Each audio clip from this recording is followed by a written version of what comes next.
यहाँ तक हो गया था ना, यहाँ से करना, ठीक है। चलो आ जाओ, देखो इंटरनेशनल कोर्ट ऑफ जस्टिस जिसको हम लोग बोलते हैं आईसीजे, ठीक है। इंटरनेशनल कोर्ट ऑफ जस्टिस को वर्ल्ड कोड भी बोला जाता है। ये क्या है? ये यूएनओ का जो 6 ऑर्गन है ना, 6 ऑर्गन का ही एक भी ऑर्गन है ना। यूएन का कितने ऑर्गन है? 6 ऑर्गन है। 6 ऑर्गन में से तुम्हारा ये भी एक ऑर्गन है। लेकिन सिलेबस में एक इंडिविजुअल इंडिविजुअल लिखा हुआ है कि इंटरनेशनल कोर्ट ऑफ जस्टिस के बारे में पढ़ना है, यूएन सेक्रेटरी जनरल के बारे में पढ़ना है, जनरल असेंबली के बारे में पढ़ना है ना। हम लोग इंडिविजुअल करके पढ़ रहे हैं, लेकिन ये यूएन के ऑर्गन के अंदर आती है। अगर एग्जाम में क्वेश्चन है यूएन के कितने ऑर्गन है? 6 ऑर्गन है, जिसमें से 5 ऑर्गन एक्टिव है और एक ऑर्गन का उतना कोई वैल्यू नहीं है, ठीक है। इंटरनेशनल कोर्ट ऑफ जस्टिस जो है ना, इसको कब फाउंड किया गया था? तो जून 1945 में इसको फाउंड किया गया था यूएन चार्टर के थ्रू। ये कब आई थी? 1945 में। काम करना कब स्टार्ट की थी? ये अपना फंक्शन कब स्टार्ट की थी? फंक्शनिंग, बिगिन फंक्शनिंग इन अप्रैल 1946। ज्यादातर तुम्हारा डेट फाउंडिंग पूछता है कि कब फाउंड किया गया था, तो 1945 में। फंक्शन कब स्टार्ट किया? तो 1946 में, ओके।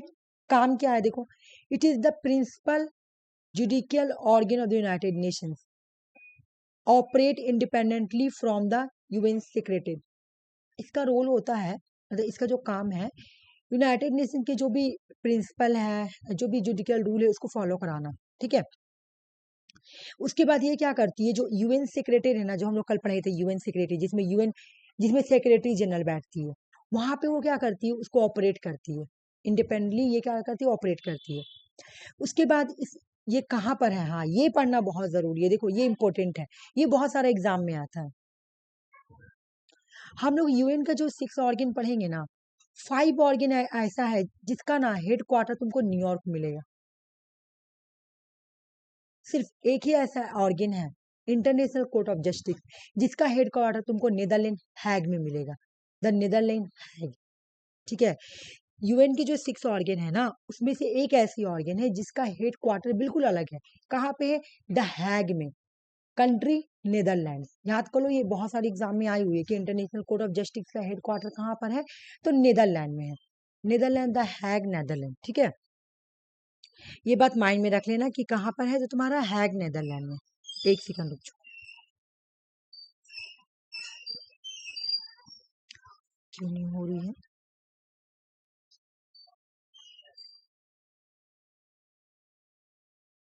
ठीक है। उसके बाद बोल रहा है कि मेंबर एंड जुरिडिक्शन क्या है इसका, इसका जुरिडिक्शन और मेंबर क्या है, ठीक है। ऑल यूएन मेंबर स्टेट, जितने भी यूएन के मेंबर स्टेट हैं, यूएन के मेंबर स्टेट कितना? 193, सभी इसके ऑटोमेटिकली जो है ना पार्टी बन जाएंगे, ठीक है। इंटरनेशनल क्रिमिनल कोर्ट अलग है, इंटरनेशनल कोर्ट ऑफ जस्टिस अलग है, देख लो, कभी कंफ्यूज मत होना। इंटरनेशनल,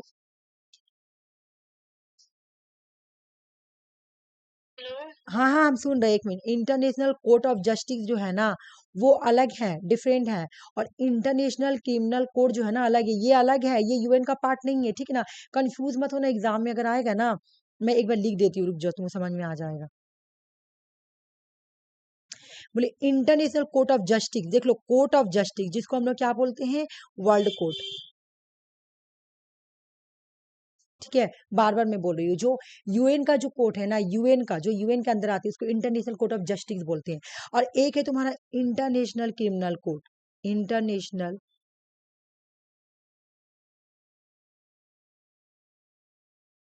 क्रिमिनल कोर्ट, ठीक है। शॉर्ट कट में हम लोग बोलेंगे आईसीसी इसको। ये बिल्कुल अलग है, इससे कंफ्यूज मत हो जाना अगर एग्जाम में मान लिया दे दिया तो, ठीक है। यहाँ पे international criminal court of justice है, इसको हम लोग बोलेंगे आईसीजे शॉर्ट फॉर्म में, ठीक है। यूएन का जो पार्ट है वो आईसीजे है, ऐसे याद रखना, ठीक है। हो गया ये बात। बोले कि इसके पार्टी कौन कौन होंगे? जो यूएन का मेंबर है सब इसके पार्टी है, ठीक है। Non UN non UN member state में भी also become party ratify international court of justice statutes. क्या दूसरा बन सकता है? बिल्कुल बन सकता है। जैसे जो यूएन का मेंबर कंट्रीज नहीं है, वो चाहेगा कि हम भी बन जाए, तो बिल्कुल बन सकता है, ये बात यहाँ बोला गया। तुमको मेन चीज क्या याद रखना है, जो हाईलाइट किया हुआ रेड पेन से, इंटरनेशनल कोर्ट ऑफ जस्टिस में कितने जज होते हैं? 15 जज होते हैं। यहाँ पे हम क्या क्या चीज पढ़े हैं? एक तो 1945 में ये आई है, दूसरा इसका हेडक्वार्टर द हैग नीदरलैंड में है। कितने टोटल जज होते हैं, जज कितने होते हैं? 15 जज होते हैं। कितने साल के लिए अपॉइंटमेंट होते हैं? 9 ईयर। क्या दोबारा हो सकते हैं? मतलब एक बार बने, ठीक है ना, 9 ईयर एक बार बन गया तो क्या वो दोबारा री इलेक्शन हो सकते हैं? बिल्कुल एलिजिबल फॉर री इलेक्शन, बिल्कुल बन सकते हैं। ये बनते कैसे हैं? इनको अपॉइंट कौन करता है? ये कैसे होता है? एक सेकंड रुक जाओ, मैं एक चीज दिखाती हूँ, रुक जाओ।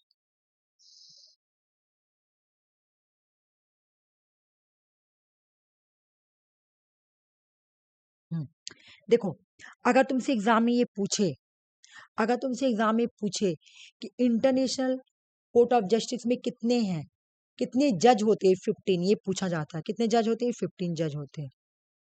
ये देखो, ठीक है, 15 जज होते हैं। कितने साल के लिए होते हैं? कितने साल के लिए? 9 ईयर के लिए, ठीक है। कल मैं तुम लोगों को पढ़ाई थी कि जो इंटरनेशनल कोर्ट ऑफ जस्टिस के जज को अपॉइंट करते हैं ना, ये कि इसको कौन इलेक्ट करता है? दोनों, उंगा और तुम्हारा यूनाइटेड नेशन सिक्योरिटी काउंसिल मिलकर दोनों अपॉइंट करते हैं। जिसमें यहाँ लिखा हुआ है जज are elected by the both United Nation General Assembly and UN Security Council. ये लोग दोनों मिलकर क्या करते हैं?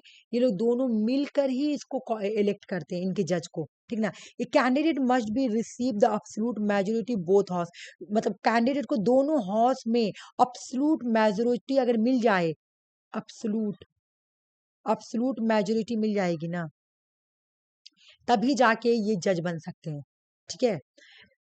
नो टू जज, हाँ मैं एक बार बता देती हूँ इसका मतलब क्या है।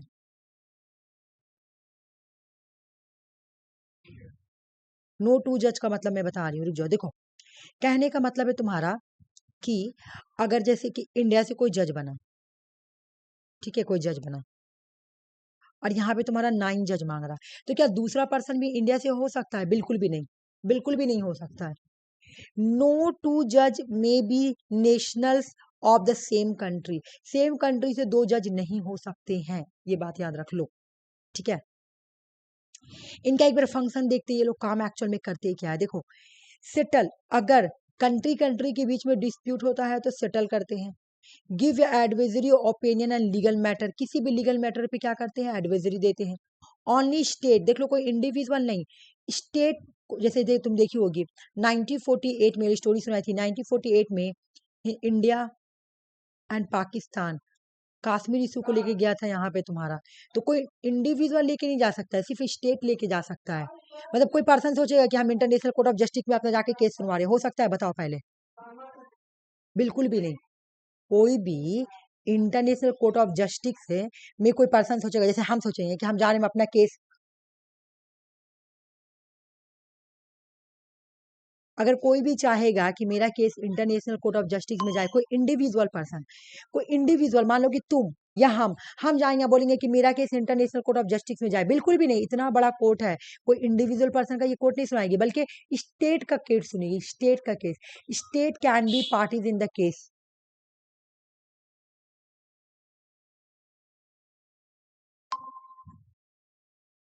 एक बार तुम्हें मैं तुमको रिवीजन करवा देती हूँ ये वाला, ठीक है, एक बार रिवीजन करवा देती हूँ।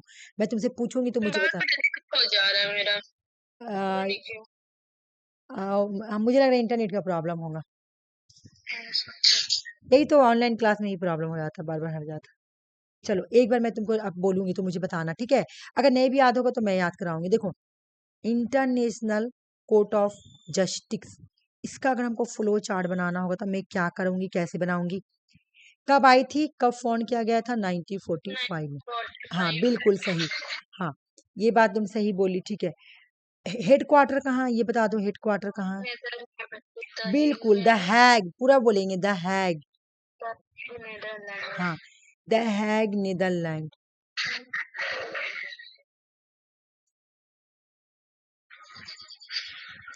नीदरलैंड, ठीक है।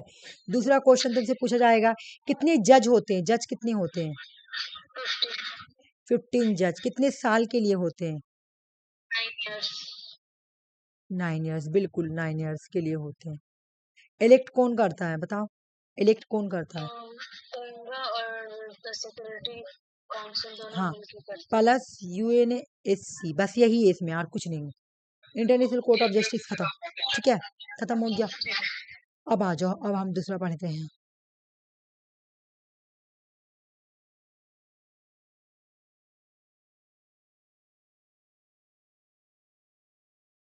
कल सेक्रेटरीट पढ़ाए थे, हाँ सेक्रेटरीट तो पढ़ा दिए थे, एक बार सभी करेंगे। देखो जो हम बोले ना ट्रस्टीशिप काउंसिल, हम लोग 6 के बारे में पढ़े, हम लोग उंगा पढ़े, हम लोग UNSC पढ़े, सॉरी यहाँ पे एन होगा, हम लोग ICG पढ़े, हम लोग तुम्हारा सेक्रेटेड पढ़े, ठीक है, 1 2 3 4 एक और है तुम्हारा, हाँ इकोसॉफ पढ़े, ठीक है। लेकिन एक हो गया ट्रस्टीशिप काउंसिल, ये उतना रेलेवेंट नहीं है, ये उस टाइम थी, बस नाम याद कर लो ट्रस्टीशिप काउंसिल, बाकी तुमको कुछ याद नहीं करना क्योंकि ये अभी रेलेवेंस है, ये नहीं है, अब इसका कोई काम नहीं है, ये बेमतलब का है। ट्रस्टीशिप काउंसिल बोला जाता है यूएनओ को ना, यूएनओ को रिफॉर्म करना चाहिए, यूएनओ को रिफॉर्म करके उसका जो ऑर्गन है ना उसको 5 करना चाहिए क्योंकि अब रेलिवेंस नहीं है। एक और जो 5 परमानेंट मेंबर है ना, 5 परमानेंट मेंबर उसको हटाकर और इंक्रीज करना चाहिए, इसलिए बोला जाता है कि अब जाके यूएनओ को रिफॉर्म करना चाहिए। चलो आ जाओ, इंडिया और यूएनओ ये पढ़ना बहुत इंपॉर्टेंट है। इंडिया यूएनओ एग्जाम में क्वेश्चन आता है, इंडिया यूएनओ का मेंबर कब बना? हम लोग को लगता है इंडिया 1947 में आजाद हुआ होगा तब बना होगा, या 1940, ऐसा लगेगा, नहीं। India become a member of the United nation on 30 अक्टूबर 1945।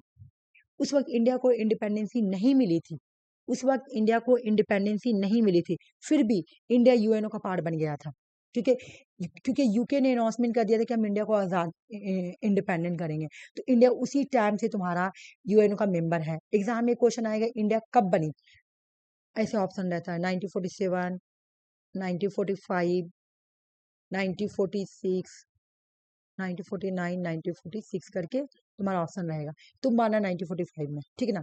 अब आ जाओ, it was one of the founding member the UNO having the sign the UN charter, इसने यूएन के चार्टर को साइन किया था सैन फ्रांसिस्को में 26 दिन 1945 को, ठीक है ना। तो जब यूएनओ आया 24 अक्टूबर 1945, तो इंडिया उसकी मेंबर थी। एक क्वेश्चन बहुत याद करना जो एग्जाम में आता है, ये ना करो तो कोई प्रॉब्लम नहीं है, लेकिन ये वाला करना है।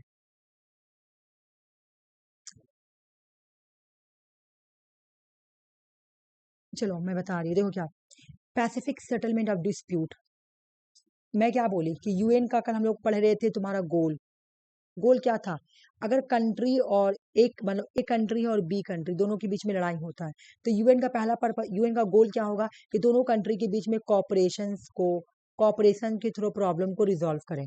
मैं बोली ना, मैं बोली कि नहीं। तो अब आ जाओ, मैं तुमको बता रही, ये तो नेट में नहीं तो 10 15 बार क्वेश्चन आया हुआ है, अभी भी आता है, रेलिवेंस क्वेश्चन है। Pacific settlement of dispute, Pacific Pacific settlement settlement of dispute का मतलब है कि अगर किसी दो कंट्री के बीच में लड़ाई होती है, ठीक है ना, मान लो ए कंट्री और बी कंट्री, इन दोनों के बीच में लड़ाई होती है, तो सबसे पहले कौन सा प्रिंसिपल को फॉलो करेंगे, Pacific settlement of disputes.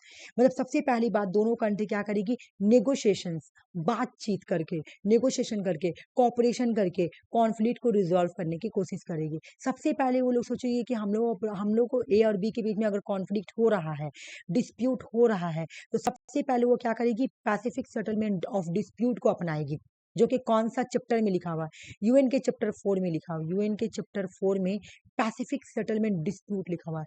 Pacific settlement dispute का मतलब है अगर दो कंट्री के बीच में लड़ाई होती है, तो सबसे पहले वो सेटलमेंट करने के लिए सोचेगी, सबसे पहले वो पीसफुल नेगोशिएशन, कॉपरेशन, है ना, इस तरह से वो प्रॉब्लम को सॉल्व करने के लिए कोशिश करोगी। जब वो करेगी ऐसा मतलब पैसिफिक जब वो मतलब नेगोशिएशन करेगी, कॉपरेशन करेगी, इस तरह से प्रॉब्लम को सॉल्व करेगी, तो इसका मतलब उस कंट्री ने क्या अपनाया है, पैसिफिक सेटलमेंट ऑफ डिस्प्यूट, जो कि चैप्टर 4 में लिखा हुआ है। क्वेश्चन एग्जाम में आता है कि ये जो Pacific Pacific settlement settlement of disputes है, ये कौन से चैप्टर में आता है, तो चैप्टर 4 में आता है, चैप्टर 4 में आता है, ठीक है ना। चैप्टर 6 है, सॉरी चैप्टर 6 है, मैं इसको 4 बोली, 4 तो ऐसे होगा ना, चैप्टर 6 है, चैप्टर 6। एग्जाम में क्वेश्चन आएगा पैसिफिक सेटलमेंट ऑफ डिस्प्यूट कौन सा चैप्टर में आता है, चैप्टर 6 में। एक बार मैं तुमको अगर बोल दूं ये वाला, तो इसको कैसे पढ़ लेना बहुत अच्छे से, इसको एक बार मैं ओवरव्यू दे दे रही क्योंकि ये थोड़ा बड़ा है ना, एक बार ओवरव्यू दे के मैं दूसरा चैप्टर स्टार्ट कर रही हूँ। यूएनओ कंप्लीट हो गया, ठीक है, यूएनओ कंप्लीट हो गया, अब नहीं है यूएनओ, ओ नहीं, यूएन का स्पेशलाइज एजेंसी है, एक बार मैं इसको ऊपर ऊपर से करा देती हूँ और उसके बाद में यूएन का स्पेशलाइज एजेंसी स्टार्ट करूंगी। देखो, सबसे पहले मैं तुमको कल भी एक बार रिवीजन कराई थी कि तुम्हारा लीग ऑफ नेशन कब आया था, तो 1920s में आया था। लीग ऑफ नेशन को 1946 में क्या किया गया था, डिसॉल्व कर दिया गया था। उसके बाद 1945 में यूएनओ आया। ठीक है, ये हो गया। यूएनओ को कॉइन किसने किया था? यूएन को कॉइन जो है ना, वो तुम्हारा US president Franklin D Rosabel ने इसको कॉइन किया था। ठीक है,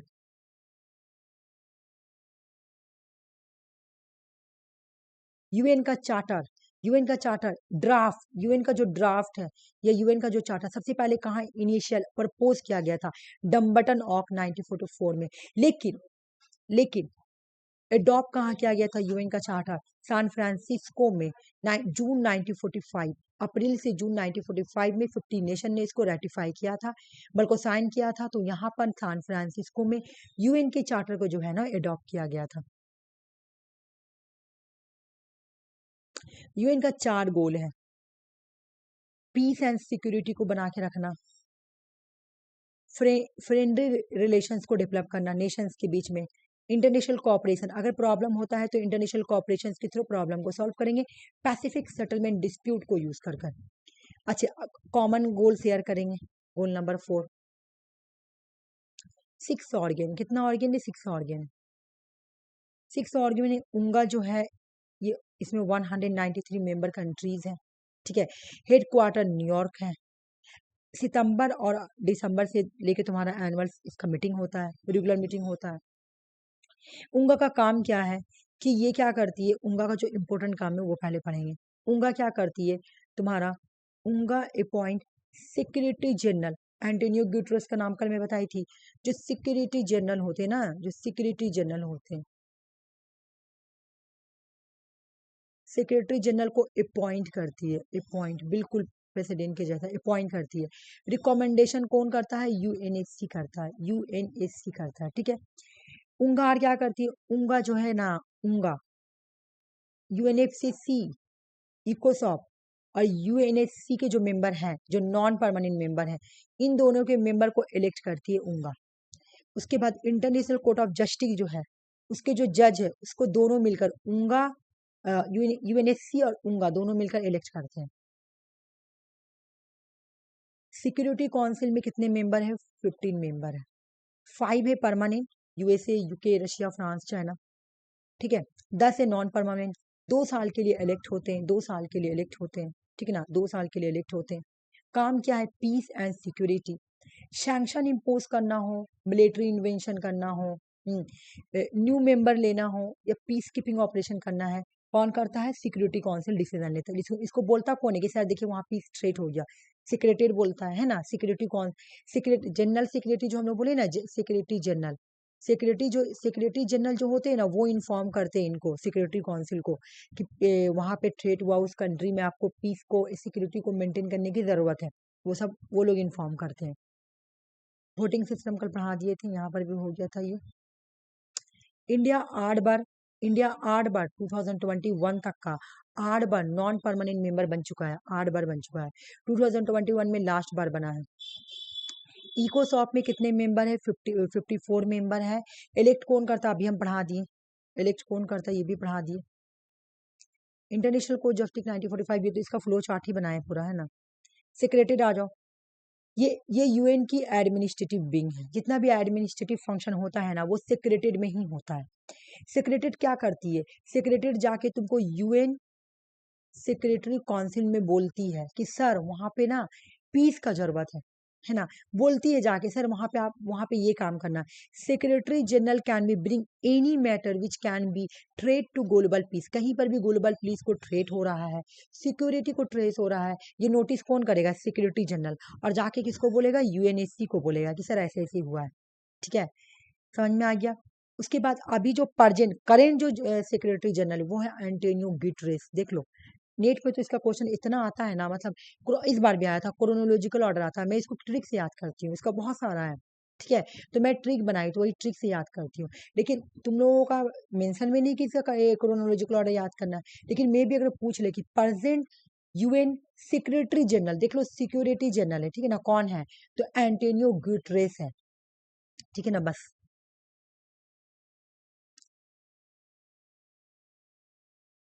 इंडिया कब बनी, तो 1945 में।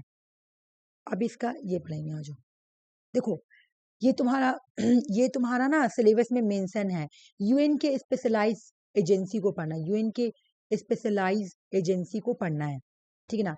देखो यहाँ पे तो तुम सब पढ़ोगी पॉसिबल नहीं है, लेकिन जो जो है मैं इसको बहुत बहुत जो इंपॉर्टेंट है, जो नेट में आ चुका है ना, वो ज्यादा इंपॉर्टेंट है, या फिर अदर एग्जाम में आ चुका है। देखो सबसे पहले फूड एंड एग्रीकल्चर ऑर्गेनाइजेशन, ये 1945 में आई है, FAO बोलते हैं, इसका हेडक्वार्टर रूम एंड इटली है। फूड एंड एग्रीकल्चर ऑर्गेनाइजेशन, ये तुम्हारा 94, नेट में तो ऑलमोस्ट सभी आ चुका है, लेकिन मैं अपने अकॉर्डिंग तुमको बता दूंगी कौन कौन याद करना है, क्योंकि इतना देखो और भी है, लेकिन ये ज्यादा इंपॉर्टेंट है, ठीक है। लेकिन तुम्हारा सिलेबस में मेंशन है कि यूएन के स्पेशलाइज एजेंसी को पढ़ना है, ठीक है। देखो 1945 में तुम्हारा FAO आया, FAO का फुल फॉर्म क्या है, फूड एग्रीकल्चर ऑर्गेनाइजेशन। 1945 में हेडक्वार्टर कहाँ है, रोम इटली में, है ना। International Civil Aviation Organization ICAO 1944 में आया है, मॉन्ट्रियल कनाडा में आया है। International fund for agriculture development IFAD 1977 में आया, रोम एंड इटली में आया। इंटरनेशनल लेबर ऑर्गेनाइजेशन, ये पढ़ो, इसको पढ़ना है। ILO कब आया, देखो एक मेरी बात, 1919 में आया था ये, 1919 में, लेकिन यूएन में कब ज्वाइन, उस वक्त तो 1919 में तो यूएन में आई भी नहीं थी, है ना। तो ये कब ज्वाइन हुई, ये 1946 में यूएन में आके ज्वाइन हुई है, ठीक है। इसका हेडक्वार्टर जीनीवा इन स्विट्जरलैंड है, ये पढ़ो। इंटरनेशनल लेबर ऑर्गेनाइजेशन ILO कब आया है, 1919 में, लेकिन यूएन में कब ज्वाइन हुई है, यूएन में कब ज्वाइन हुई है, तो 1946, ठीक है। हेडक्वार्टर जीनीवा स्विट्जरलैंड है। इंटरनेशनल मैरिटाइम ऑर्गेनाइजेशन IMO 1948 में ही आ गई थी, लेकिन 1959 में आके इनफोर्स हुआ, ठीक है ना, इनफोर्स हुआ इसका ये 1948 में इनफोर्स डे काम करना कब स्टार्ट किया, 1959 में, लंदन UK। ये पढ़ाएंगे तुमको मैं इंडिविजुअल, ये इंपॉर्टेंट है। इंटरनेशनल मॉनेटरी फंड, इसलिए मैं इसको छोड़ रही हूँ, इसको हटा दो, खाली याद रख लो इंटरनेशनल मॉनेटरी फंड, ये भी यूएन की एजेंसी है। इंटरनेशनल टेलीकम्युनिकेशन यूनियन ITU 1865, जब फर्स्ट वर्ल्ड वॉर नहीं हुआ था ना, उससे भी पहले ये आई हुई है, लेकिन यूएन में कब ज्वाइन हुई, देखो ज्वाइन कब हुई है, 1947 में। हेडक्वार्टर जिनीवा स्विट्जरलैंड है। यूनाइटेड नेशंस, ये पढ़ना, ये याद रखना है। UNESCO, United Nations Education Scientific and Culture Organization, even तुमको इसका इसका फुल फॉर्म भी याद करना है। यूनाइटेड नेशंस, देखो अब मैं बता रही हूँ ये यूनेस्को क्यों इतना इंपॉर्टेंट है। यूनेस्को क्या करती है, पूरा कंट्री में देखती है कौन सा ऐसा चीज है जिसको वर्ल्ड हेरिटेज हेरिटेज साइड में रखना चाहिए, ठीक है ना। वो एक लिस्ट देती है, लिस्ट का नाम है वर्ल्ड हेरिटेज साइट, ठीक है ना। तो ये यूनेस्को ही देती है। एडुकेशन से रिलेटिव, साइंटिफिक से रिलेटिव, साइंस के फील्ड में, कल्चर के फील्ड में कोई खास खास चीज है तो उसको जाके यूनेस्को क्या है, यूनेस्को उसको वर्ल्ड हेरिटेज साइट बोलती है, वहां पे रख देती है, मतलब उसको एक इम्पोर्टेंट स्टेटस दिया जाता है। जैसे तुम्हारा इंडिया में भी बहुत ऐसा चीज है तुम्हारा, जैसे कि नालंदा हो गया, नालंदा यूनिवर्सिटी, तो उसको जाके तुमको वर्ल्ड हेरिटेज साइट में रखा गया है। ये सब कौन करता है, यूनेस्को करता है। यूनेस्को का फुल फॉर्म बहुत इंपॉर्टेंट है, यूनाइटेड नेशंस, पहले यूएन से तो समझ गया, यूनाइटेड नेशन, फिर एडुकेशन, फिर साइंटिफिक एंड कल्चर, ऐसे याद करना। एडुकेशन, एडुकेट करना है, साइंस वाला और कल्चर वाला, कहाँ पे, ऑर्गेनाइजेशन में, ऐसे याद रखना। यूनेस्को का फुल फॉर्म है United Nation Education Scientific Culture and Organization. कब आई थी, इंपॉर्टेंट है, कब आई थी, 1945 में। हेडक्वार्टर कहाँ है, पेरिस फ्रांस में, ठीक है ना। अभी हम लोग कितना इंपॉर्टेंट पढ़े, एक तो ILO पढ़े, देखो जो मैं इंपॉर्टेंट करा रही हूँ उसको पढ़ो, लेकिन अगर बहुत ज्यादा जैसे तुम लोग वो लोग क्वेश्चन हार्ड बनाएगा तो हो सके वो लोग दूसरा भी दे दे, नहीं पता, लेकिन मैं तुमको सब पढ़ा रही हूँ, लेकिन दो तीन को मैं बार बार रिपीट करूंगी, ठीक है। दो तीन को मैं बार बार रिपीट करूंगी, अगर एग्जाम में आ गया तो बहुत अच्छी बात है। जैसे यूनेस्को, मैं बार बार बोलूंगी, यूनेस्को का हेड क्वार्टर कहाँ है, ये पूछ सकता है तुम्हारा, पेरिस एंड फ्रांस। कब आया था, 1945 में, ठीक है। अच्छा इसका एक और डेट होता है, 1946 भी अगर पूछेगा तो वो भी हो जाएगा, एक ही देगा जो भी डेट, ठीक है ना। फिर हो गया United Nation Industrial Development Organization, UNIDO, ये 1966 में आई थी, लेकिन यूएन के स्पेशलाइज एजेंसी में कब आई, 1985 में, यूएन के अंदर कब आई, 1985 में। हेड क्वार्टर कहाँ है, ये वियना ऑस्ट्रेलिया में। यूनिवर्सल पोस्टल यूनियन, UPU 8024 में आई। यूएन में कब ज्वाइन हुई? 1948 में यूएन की स्पेशलाइज एजेंसी बनी। ज्वाइन का मतलब का यूएन का स्पेशलाइज एजेंसी बन गई। बर्न एंड स्विट्जरलैंड में इसका हेडक्वार्टर है। वर्ल्ड बैंक ग्रुप, इसको पढ़ो, वर्ल्ड बैंक ग्रुप, ये वाला इंपॉर्टेंट है, ये भी पढ़ो। World Bank Group, World Bank group जो है ना, ये 1944 में आई है। वाशिंगटन डीसी और यूएस में इसका हेडक्वार्टर है। ठीक है, हाँ ये भी इंपॉर्टेंट है। वर्ल्ड हेल्थ ऑर्गेनाइजेशन, हम लोग बोलते भी है WHO, वर्ल्ड हेल्थ ऑर्गेनाइजेशन। देखी होगी कोविड जब आया था तो जब जब भी तुम यूट्यूब खोलोगी, वर्ल्ड हेल्थ ऑर्गेनाइजेशन का तुम्हारा वहां पे गाइडेंस लिखा हुआ था कि क्या क्या क्या क्या लोगों को करना है। वर्ल्ड हेल्थ ऑर्गेनाइजेशन, तुम यहाँ पे देख रही कोई भी हेल्थ ऑर्गेनाइजेशन नहीं है, सिर्फ वर्ल्ड हेल्थ ऑर्गेनाइजेशन एक ही वो है। ये कब आई थी? 1948 में आई थी। हेडक्वार्टर जेनीवा एंड स्विट्जरलैंड है। ठीक है, एक बार अच्छे से देखो।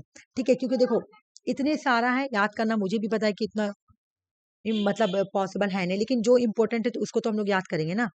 वर्ल्ड हेल्थ ऑर्गेनाइजेशन 1948 की है, हेडक्वार्टर जिनीवा स्विट्जरलैंड है।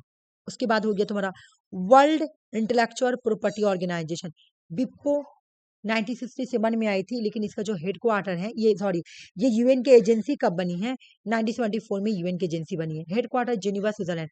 एग्जाम में क्वेश्चन आया, अगर हेडक्वार्टर मांगे, नहीं समझ में आ रहा ना, मार दो स्विट्जरलैंड या जिनीवा, क्योंकि देखो ज्यादातर तुम्हारा mostly Geneva Switzerland, Geneva Switzerland, Geneva Switzerland हर जगह।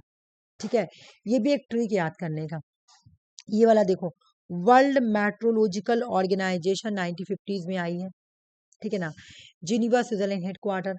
वर्ल्ड टूरिज्म ऑर्गेनाइजेशन UNWTO, ये पढ़ लेना क्योंकि ये तुम्हारा एक तो करंट बनी है ना, इस वजह से। वर्ल्ड टूरिज्म ऑर्गेनाइजेशन 1975 में आई थी, लेकिन यूएन की एजेंसी 2023 से बनी है ये। मैड्रिड और स्पेन में इसका हेडक्वार्टर है। एक बार हम लोग रिविजन करेंगे इसको, रिवीजन उसको नहीं करेंगे जो इंपॉर्टेंट है, वो वाला का रिवीजन करेंगे, रुक जाओ। मैं एक बार बोली थी तुमको आईलो पढ़ो, कहाँ गया बाबा? ILO, international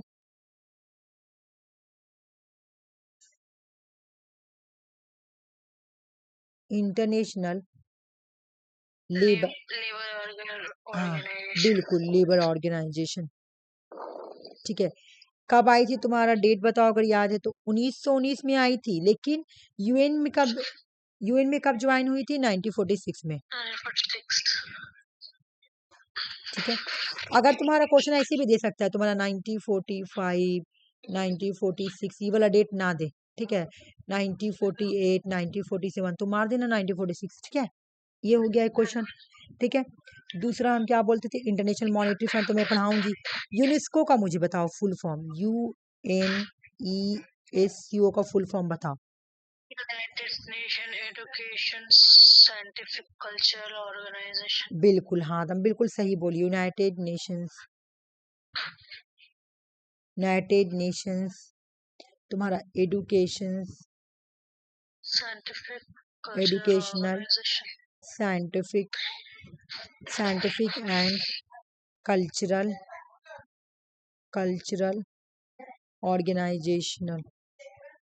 organisation. ठीक है ना, डेट बताओ। 1946, हाँ बिल्कुल, नहीं 1945 ना, मैं बोली 1945। हेडक्वार्टर कहाँ पर है बता दो, इसका हेडक्वार्टर इंपॉर्टेंट है। Paris, Paris, Paris France. ठीक है, अच्छा आईएलओ का हेडक्वार्टर में नहीं लिखी, आईएलओ का हेडक्वार्टर रोम है, रोम, और तुम्हारा इटली। अच्छा, और भी तुम्हारा एजेंसी है, ठीक है ना, बहुत सारा एजेंसी है, लेकिन इतना याद करना पॉसिबल नहीं है, इसलिए मैं इंपॉर्टेंट इंपॉर्टेंट सिर्फ लाई हूँ। उसके बाद World Group Organization, World Group organisation,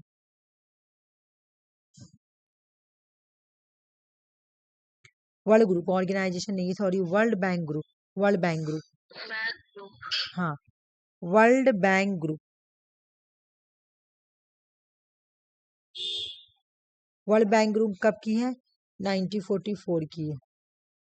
ठीक है, मतलब आते आते इसको 1945 लग गई थी, इस तरह से। फिर एक था तुम्हारा World Tourism Organization, World Tourism Organization तुम्हारा वर्ल्ड टूरिज्म ऑर्गेनाइजेशन ये तुम्हारा है 1975 में आई थी, ठीक है ना। यूएन में कब जाके यूएन की एजेंसी बनी थी? 2003 में। हेड क्वार्टर कहाँ है तुम्हारा? तो तुम्हारा मैड्रिड, स्पेन में। एक चीज तो मैं बहुत इंपॉर्टेंट भूली गई, WHO। WHO मुझे बताओ, WHO का डेट बताओ। डेट याद नहीं है।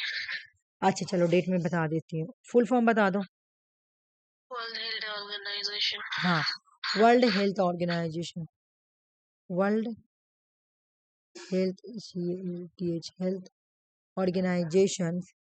और ये कब की है? और इसका जो तुम्हारा हेड क्वार्टर जो है वो है जिनीवा, स्विट्जरलैंड। ये 1948 की है, ये याद करना इंपॉर्टेंट है। वर्ल्ड हेल्थ ऑर्गेनाइजेशन 1948, और हेड क्वार्टर है तुम्हारा कहाँ पर है? Geneva, Switzerland.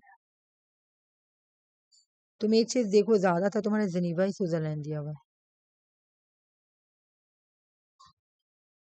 मैं ना नेट में इसको पढ़ाई थी ना, तो दो पार्ट में करके पढ़ाई थी, क्योंकि नेट में तो सब पढ़ना पड़ता है तुमको। स्विट्जरलैंड, जिनीवा स्विट्जरलैंड, ठीक है। ये तुम्हारा कंप्लीट हो गया ये वाला। अब दूसरा स्टार्ट करेंगे। टॉपिक का नाम है तुम्हारा, पहले इंटरनेशनल मॉनेटरी फंड बढ़ा देती हूँ, उसके बाद में तुमको टॉपिक दिखाऊंगी, ठीक है।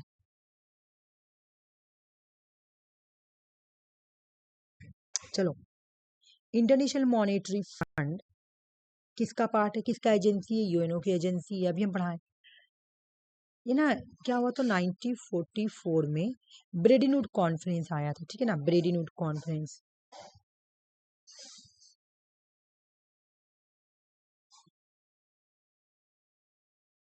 यहाँ से ना दो ऑर्गेनाइजेशन निकली थी, ठीक है, जिसमें से एक का नाम था IMF। ब्रेडिन वुड कॉन्फ्रेंस से ही निकल कर आई है IMF। IMF कहाँ से निकल के आई है? ब्रेडिन वुड कॉन्फ्रेंस से। ब्रेडिन वुड कॉन्फ्रेंस 1944 में आई थी, इसी में से निकल के आया IMF। IMF को फॉन्ड कब किया गया? 1945 में, सॉरी 1945 में, ठीक है ना। इंडिया IMF का फाउंडिंग मेंबर है।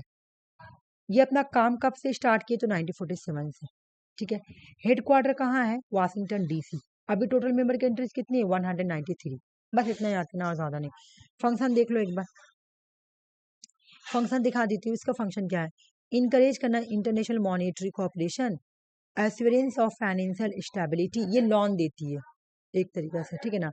Make international trade easier, encourage high employment and long term economic prosperity, reduce poverty all around the plan। कोई कंट्री में बहुत ज्यादा पॉवर्टी आ गया, उसको लोन चाहिए, तो ये लोन देती है। बाकी इसका स्टोरी बहुत बड़ा है, ठीक है। बाकी इसका तुमको इतना ही याद करना है कि 1945 में आई थी। किससे आई थी? तो ब्रेडिन वुड कॉन्फ्रेंस से निकल के आई थी, ओके। ब्रेडिन वुड कॉन्फ्रेंस से निकल के आई थी, हाँ। उसके बाद कहाँ पे इसका हेडक्वार्टर है? Washington DC, USA।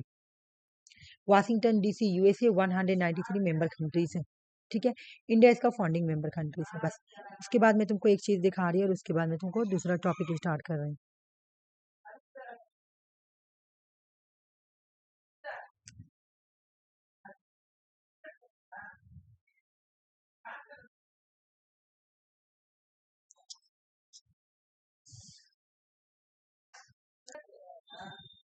एक सेकंड रुको, तो मैं डोर बंद करके आ रही हूँ।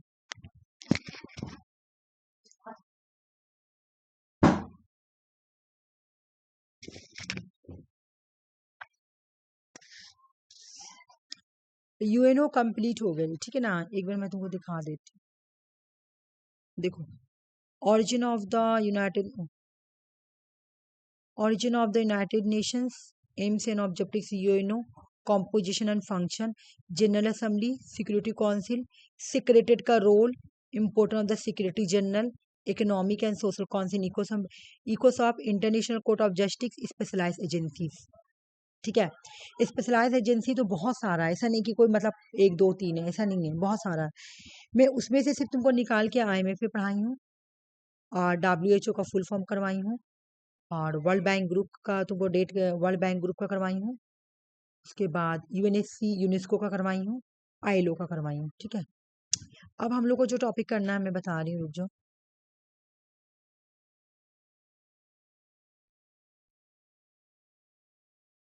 ये वाला आज पूरा कंप्लीट करेंगे, ठीक है।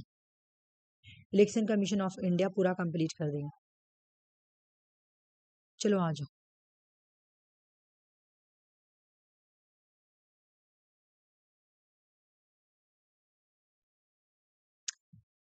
देखो सबसे पहले समझना, इलेक्शन कमीशन ऑफ इंडिया पढ़ना हम लोगों का सिलेबस क्या है, Election Commission of India. Election commission का कहानी पढ़ेंगे, पहले आई कैसे, स्ट्रक्चर और हिस्ट्री पढ़ेंगे, ठीक है। इसको स्टैब्लिश कब किया गया था, 1950s में। जब स्टैब्लिश किया गया था तो इस सिंगल मेंबर बॉडी थी, देख लो। जब स्टैब्लिश किया गया 1950s में तो सिंगल बॉडीज थी,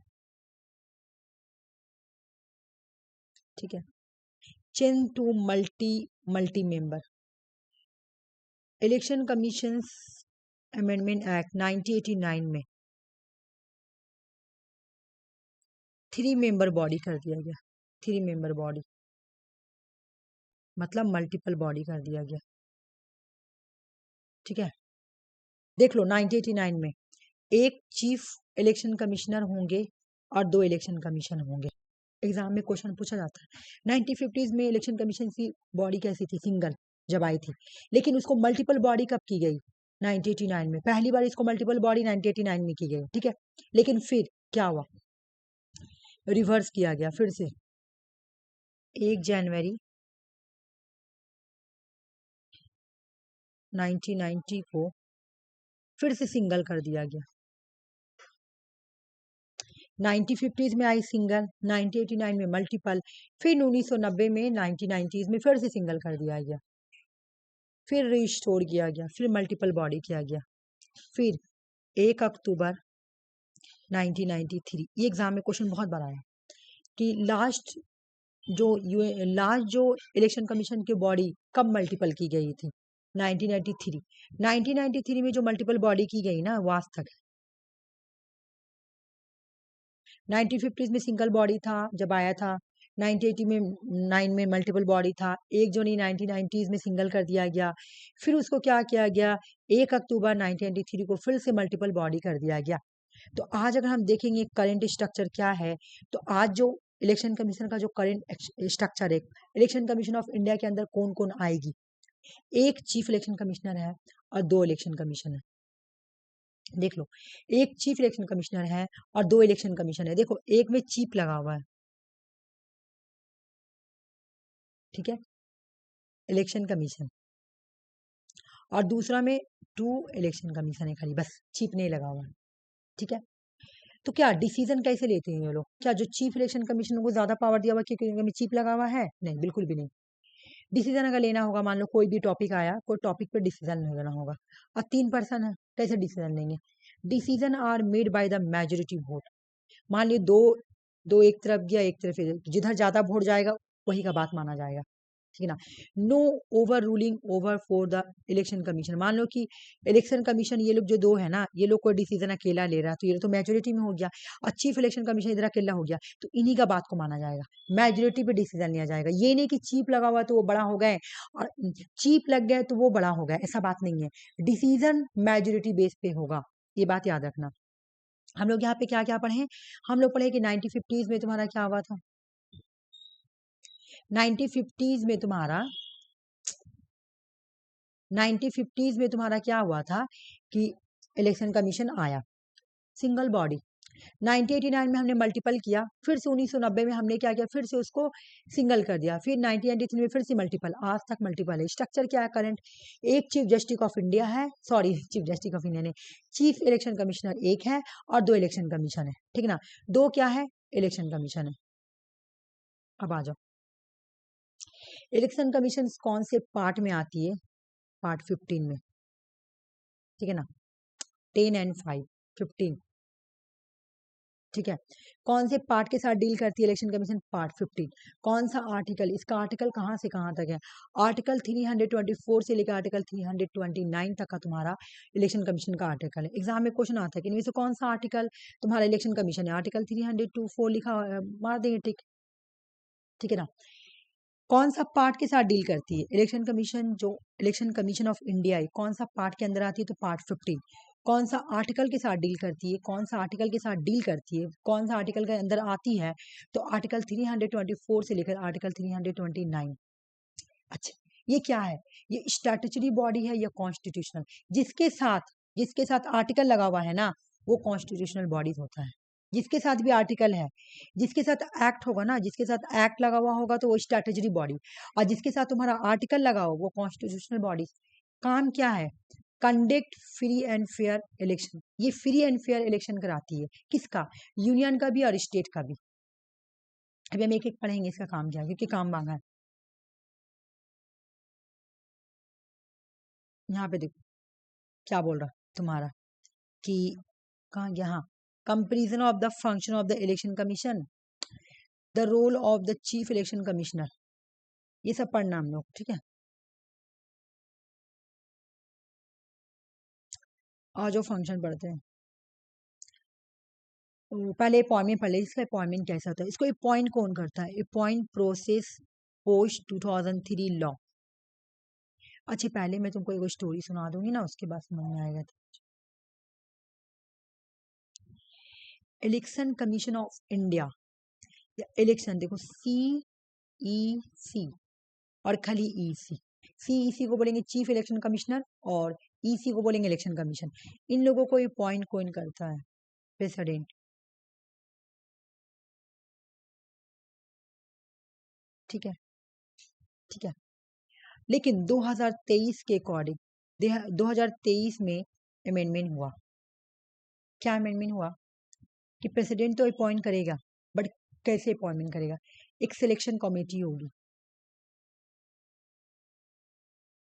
एक सिलेक्शन कमेटी होगी। ये कमेटी रिकमेंडेशन करेगी प्रेसिडेंट को, ये कमेटी जो है ना रिकमेंडेशन करेगी प्रेसिडेंट को। सिलेक्शन कमेटी जो है ना वो रिकमेंडेशन करेगी प्रेसिडेंट को कि आप इस पर्सन को इलेक्शन कमीशन या चीफ इलेक्शन कमिश्नर चूज करें। अपॉइंट तो प्रेसिडेंट करेंगे, लेकिन रिकमेंडेशन कौन करेगा, सिलेक्शन कमेटी। सिलेक्शन कमेटी के अंदर कौन कौन होगा ये देखते हैं, आ जाओ।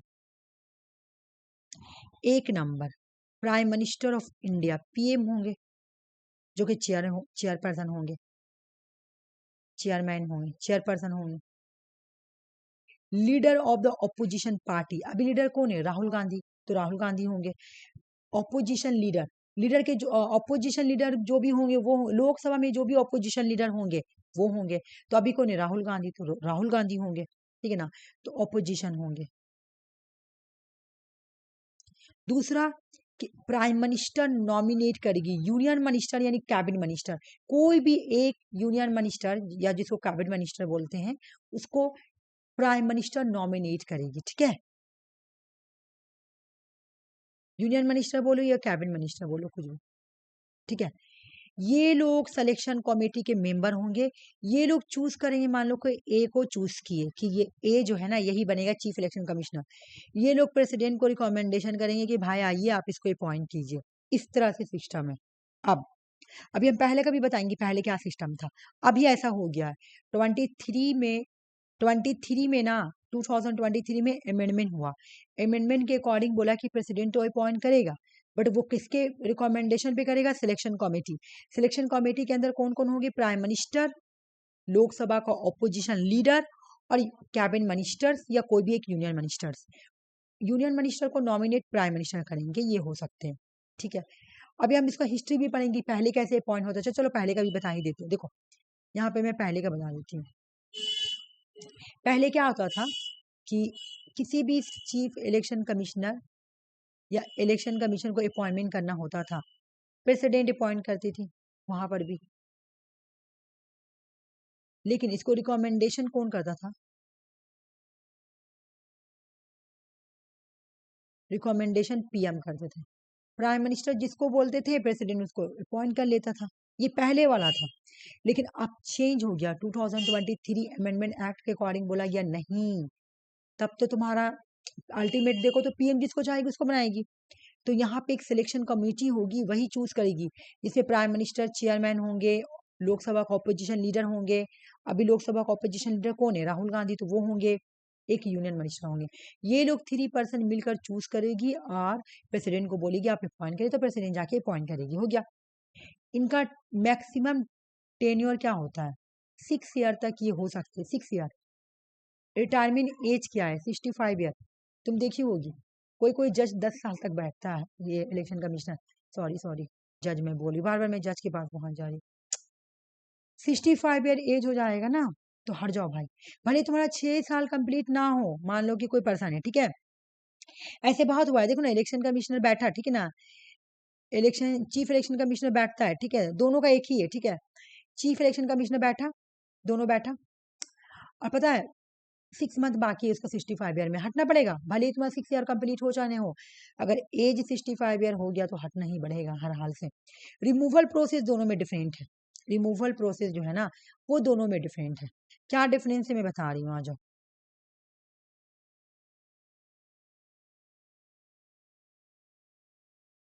देख लो। ये एग्जाम में क्वेश्चन पूछता है, चीफ चीफ इलेक्शन कमिश्नर को अगर रिमूव करना है तो कैसे करेंगे, इम्पीचमेंट करेंगे, बिल्कुल सुप्रीम कोर्ट के जज के जैसा।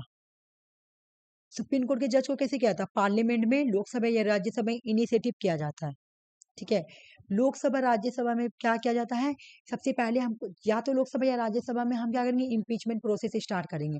तो बिल्कुल यहाँ पे दोनों का फर्क है, इलेक्शन कमिश्नर और चीफ इलेक्शन कमिश्नर का यहाँ फर्क हो जाता है रिमूवल प्रोसेस में। इनको हटाने के लिए बिल्कुल सुप्रीम कोर्ट के मैनर के जैसा हटाना पड़ेगा, देख लो, इम्पीचमेंट प्रोसेस करना पड़ेगा, वो भी कौन वाला मैनर, जो सुप्रीम कोर्ट दोनों हाउस में, लोकसभा राज्यसभा में स्पेशल मेजोरिटी पास करवाना होगा, तब जाके हम लोग चीफ इलेक्शन कमिश्नर को हटा सकते हैं। लेकिन जो अदर कमिश्नर है ना, अदर कमिश्नर वो हट सकता है, कैसे, प्रेसिडेंट को अगर रिकमेंडेशन करेगा चीफ इलेक्शन कमिश्नर, जो ये पर्सन है ना, ये रिकमेंडेशन करेगा कि सर इसको हटा दे, इलेक्शन कमिश्नर है ना इसको हटा दे, तब हटा देगा। दोनों का देखो रिमूवल प्रोसेस अलग है, बाकी सब चीज सेम है लेकिन रिमूवल देखो अलग है। चीफ इलेक्शन कमिश्नर चीफ है तो उसको हटाने का तरीका इम्पीचमेंट है, सुप्रीम कोर्ट के मैनर जैसा हटता है, बिल्कुल सुप्रीम कोर्ट के एग्जाम में पता कंफ्यूज करने के लिए तो वो क्या करेगा, बोलेगा बताओ इसमें से कौन सा इलेक्शन कमीशन के बारे में गलत है, और एक ऑप्शन में लिख देगा कि सर रिमूवल प्रोसेस है बिल्कुल सुप्रीम कोर्ट के जैसा, तो गलत हो जाएगा। इलेक्शन कमिश्नर का सुप्रीम कोर्ट का जैसा मैनर नहीं है, बल्कि चीफ इलेक्शन कमीशन है ना, सीईसी का मैनर है सुप्रीम कोर्ट के जैसा, ईसी का नहीं है। ईसी को तो प्रेसिडेंट हटाता है, लेकिन किसके रिकमेंडेशन पर, चीफ इलेक्शन कमिश्नर के रिकमेंडेशन पे प्रेसिडेंट हटा देता है। यहाँ पे इम्पीचमेंट की कोई जरूरत नहीं होती है, ठीक है। अच्छा ये बात बताओ, समझ में आया कि नहीं आया, इतना बात बताओ मुझे, यहाँ तक समझ में आया आफरीन, है ना, ठीक है। देखो अभी मैं तुमसे पे एक बार मैं पूछूंगी क्वेश्चन, तो मुझे तुम बताना हर का, मुझे बताओ कि इलेक्शन कमिश्नर और चीफ इलेक्शन कमिश्नर, ठीक है, चीफ इलेक्शन कमिश्नर,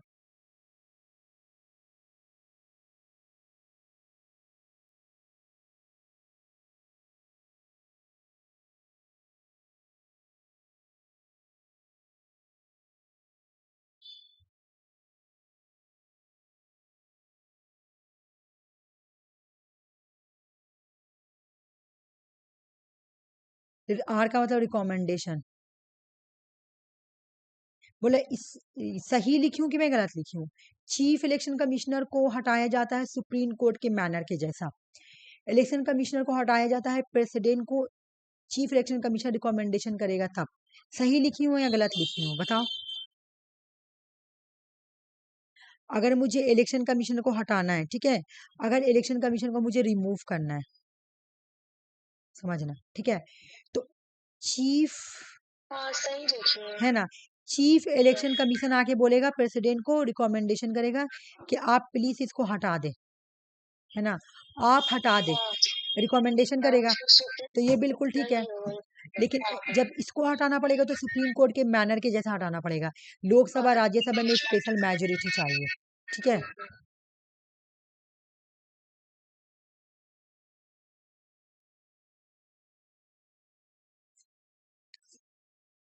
अच्छा इन लोगों का एयर और टर्म्स टेनियर दोनों का सेम है, 6 ईयर होना चाहिए और 65 ईयर होना चाहिए, 65 ईयर होगा तो आपको हटना पड़ेगा, और 6 ईयर आपका एज होना चाहिए, ठीक है।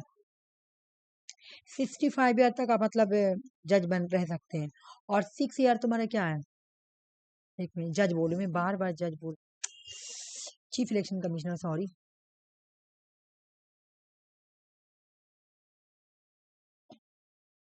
देखो यहाँ पे लिखा हुआ रिटायरमेंट एज क्या है, रिटायरमेंट एज है तुम्हारा 65 ईयर, है ना, रिटायरमेंट, 65 हाँ बिल्कुल 65 ईयर रिटायरमेंट जेज जज ये ईयर है। और मैक्सिमम टेन्योर जो है तुम्हारा वो 6 ईयर है, ठीक है, 6 याद इयर्स रख लेना। हाँ। इम्पीचमेंट प्रोसेस का इसका बिल्कुल सुप्रीम कोर्ट के जैसा है, इसको प्रेसिडेंट हटा सकता है लेकिन सीएसी के सीईसी के रिकमेंडेशन पर, ठीक है, इतना समझ में आ गया। अब आ जाओ, देखो Anoop Baranwal, Anoop Baranwal versus Union of Indian case.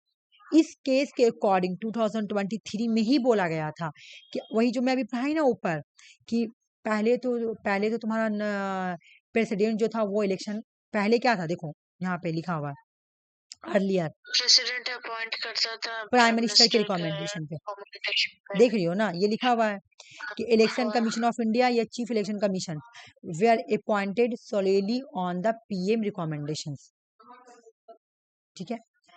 उसके बाद क्या बोला है कि अनूप बरनवाल अनूप बरनवाल जो है versus Union of India case 2023, इस केस के अकॉर्डिंग, और ये एक लैंडमार्क सुप्रीम कोर्ट ऑफ जज है जो कि किससे रिलेटेड है, appointment of election Commission of India. इस केस के बाद ही, इस केस से ही ये निकल के आया कि अब जो है ना, अब जो है ना, इसे भी थोड़ा बंद कर देना, अम्मी लोग हॉल में बात कर रही हैं, आवाज आ रहा है, ठीक ना। क्या बोला गया कि बोला गया तुम्हारा यहाँ पे 2023 supreme court ruling the temporary include the chief Justice of India the selection process better transparency. Supreme Court के जज ने बोला कि बिल्कुल इलेक्शन कमीशन को अगर हमको एक मिनट को तो establishment permanent framework replace CGI with the PM nominate by the union minister. अच्छा नहीं नहीं रुको, ये वाला बिल्कुल, ये वाला पार्ट हटा दो और ये वाला भी हटा दो, रुक जाओ।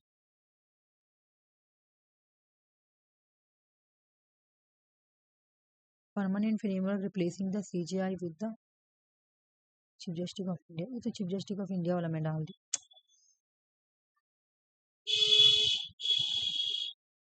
ये वाला जो है ना, ये वाला याद कर लेना, ठीक है ना, ये सही है। 2023 में ये भी हुआ ना, 2023 में ये भी हुआ, तो मैं दोनों उसका ही डाल दी। Supreme Court temporary include Chief Justice of India selection process the better transparency, दोनों एक ही टाइम हुआ ना, तो इस वजह से मुझे ऐसे कंफ्यूजिंग हो गया। ये वाला मत याद करना है, सिर्फ ये वाला छोड़ देना, बाकी बाकी सब सही है, ये दोनों वाला सही है,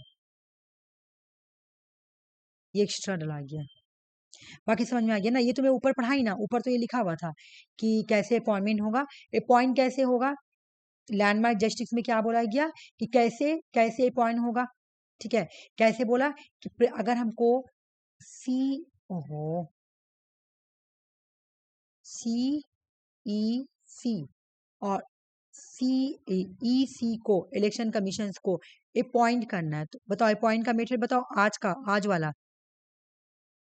कैसे अपॉइंट करेंगे। प्रेसिडेंट अपॉइंट करेगा, उसमें प्राइम मिनिस्टर नहीं का देखो, रिकमेंडेड, नहीं नहीं प्राइम मिनिस्टर के अंदर जो है। नहीं, ऐसे नहीं, देखो एक सिलेक्शन कमेटी होगी, ठीक है, मैं यहाँ पे चलो चार्ट बना देती हूँ, रुक जाओ।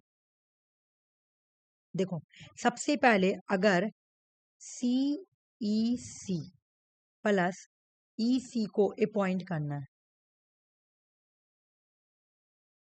ठीक है, तो इसके लिए एक सिलेक्शन कमेटी बनेगी।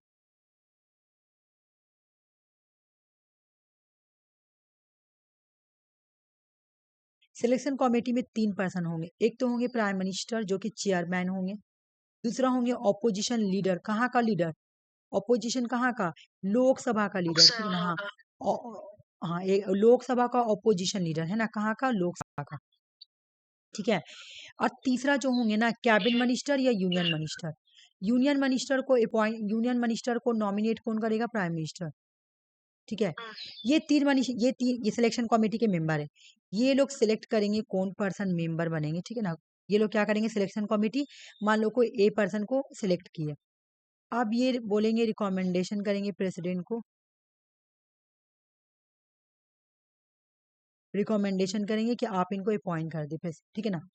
अपॉइंट प्रेसिडेंट करेगा, रिकमेंडेशन किसका चलेगा, selection committee, selection committee recommendation करेगी, ठीक है ना। सिलेक्शन कमेटी के अंदर कौन कौन आएगा, PM, opposition leader in Lok Sabha, union minister, वो भी यूनियन मिनिस्टर को कौन नॉमिनेट करेगा, प्राइम मिनिस्टर, ठीक है ना। अब यहाँ पे रिकमेंडेशन करेंगे ये लोग किसको, प्रेसिडेंट को। अब जो प्रेसिडेंट है ना वो अपॉइंट करेगा, अपॉइंट करेगा सीईसी को या फिर तुम्हारा ईसी को, ठीक है। कहानी ये है, समझ में आ गया ना। सबसे पहले तुम्हारा एक सिलेक्शन कमेटी बनेगा, उसमें 3 मेंबर होंगे, वो लोग डिसाइड करेंगे किसको अपॉइंट करना है, वो लोग रिकमेंडेशन करेंगे प्रेसिडेंट को, तब जाके तुम्हारा सिलेक्शन होगा, ठीक है। देखो सीईसी को कैसे appointment, the selection committee 3 member होंगे, ये कब बोला गया, 2023 में।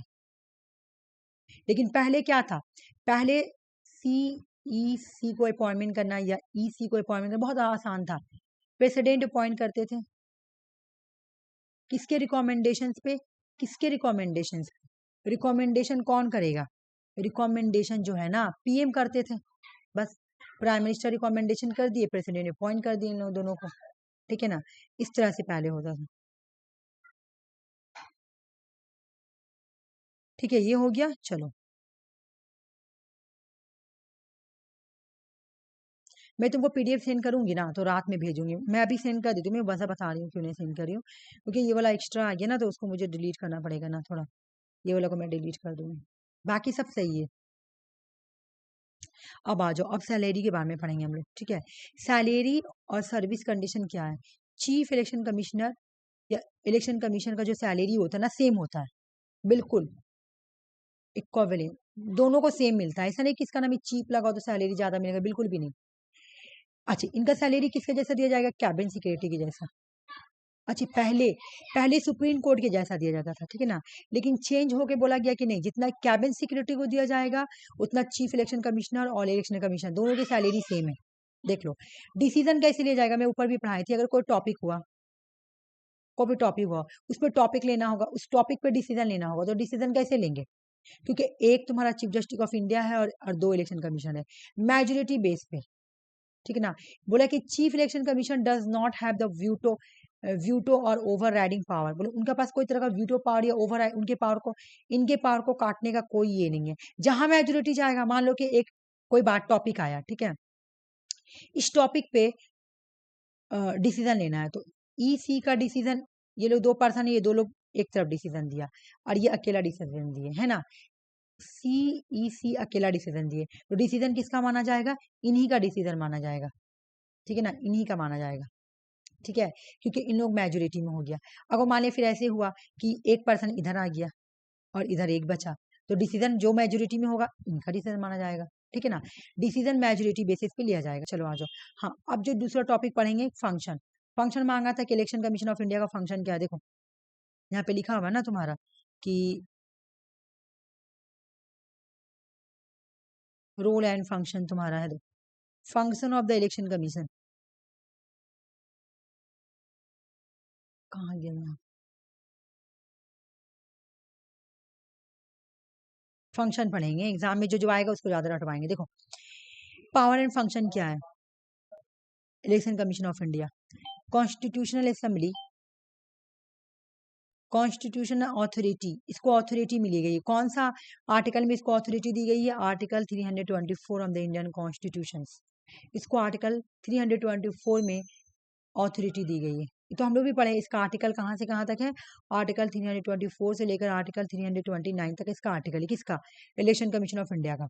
इलेक्शन कमीशन ऑफ इंडिया में पढ़ाई ना, इसके अंदर 3 मेंबर है, 3 मेंबर, मेंबर कैसे है भाई, एक है तुम्हारा सीईसी है और 2 है तुम्हारा खाली ईसी, इस तरह से इसका 3 मेंबर हो गया, ठीक है, 3 मेंबर है।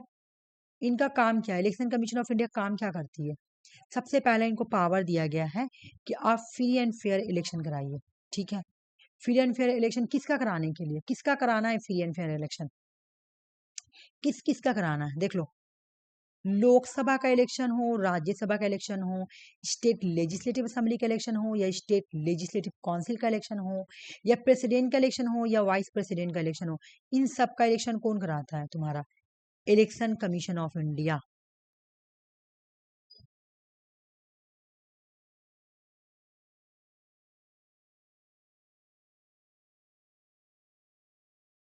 और इलेक्शन कमीशन ऑफ इंडिया के अंदर कितने मेंबर आएंगे? 3 मेंबर।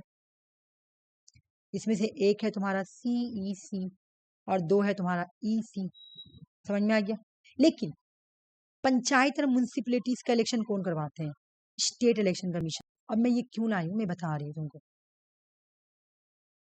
एक तो तुमसे क्वेश्चन ऐसे भी पूछ सकता है कि पंचायत या म्युनिसिपैलिटीज का इलेक्शन कौन करवाता है? तुमको लगेगा कि ये इलेक्शन कमीशन ऑफ इंडिया करते, नहीं, state election Commission of India कराता है, स्टेट इलेक्शन कमीशन करवाता है। ठीक है, अब तुम्हारा क्या होगा? 4 फ्यूचर, 1 2 3, तीसरा फ्यूचर में तुम्हारा लिख देगा ये म्युनिसिपैलिटीज। तुमको यहाँ पे लिख देगा कि क्वेश्चन आएगा कि इलेक्शन कमीशन ऑफ इंडिया से रिलेटेड कौन सा रॉन्ग है। ठीक है ना, तुमको लोकसभा देगा, राज्यसभा देगा, प्रेसिडेंट देगा, और यहाँ पे लगा देगा पंचायत या तुम्हारा म्युनिसिपैलिटीज, है ना? तो ये गलत हो जाएगा। क्यों? क्योंकि म्युनिसिपैलिटीज और पंचायत का जो इलेक्शन है ना, वो इलेक्शन कमीशन ऑफ इंडिया नहीं कराती है, वो state election Commission of India करा, सॉरी इंडिया नहीं, स्टेट इलेक्शन कराती है, स्टेट इलेक्शन कराती है। ये बात माइंड में रखना। ठीक है, ये बात माइंड में रखना। एक मिनट,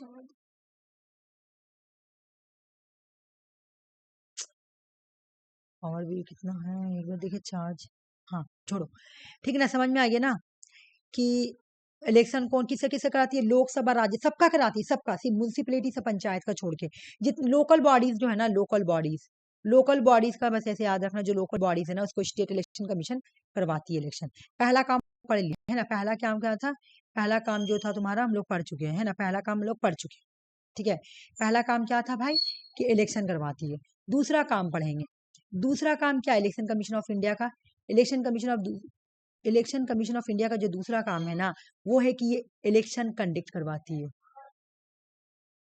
इलेक्शन का डेट डिसाइड करती है। अगर एग्जाम में क्वेश्चन आए, इलेक्शन कंडक्ट कौन करवाता है, इलेक्शन का डेट कौन निकालता है, ठीक है ना?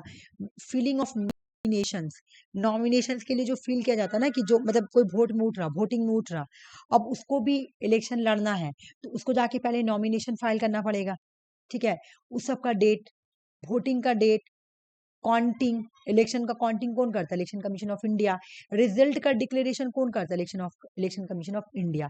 मतलब कंडक्ट ऑफ इलेक्शन में इतना सारा काम आ जाएगा। ठीक है ना? पहला काम क्या पढ़े? Lok Sabha, Rajya Sabha, state legislative assembly, state legislative council, president, vice president, सबका इलेक्शन कराती है।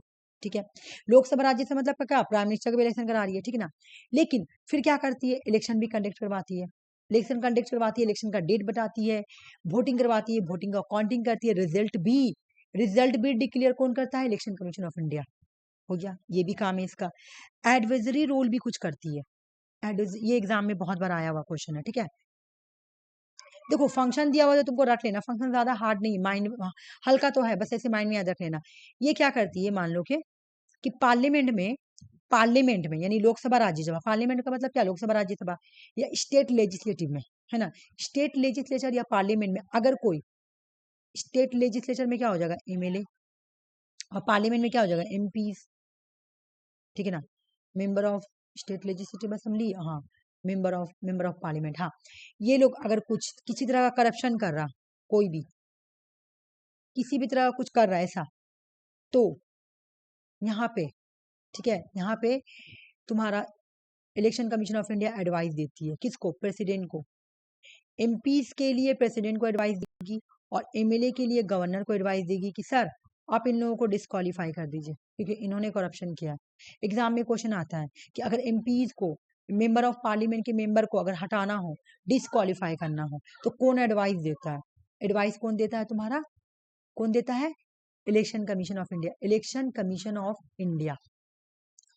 रुक जाओ, मैं थोड़ा सा चार्ज लगा देती हूँ, एक सेकंड।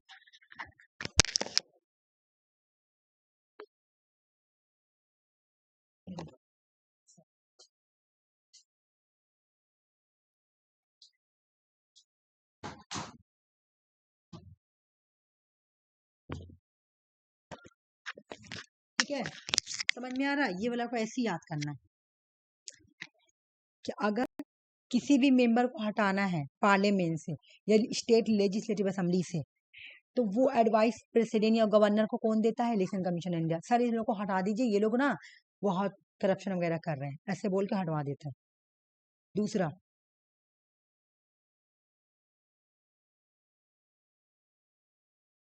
दूसरा देखो, कोई भी पॉलिटिकल पार्टीज हो, अब कोई भी पॉलिटिकल पार्टीज को पॉलिटिकल पार्टी से रिकॉग्नाइज करना है।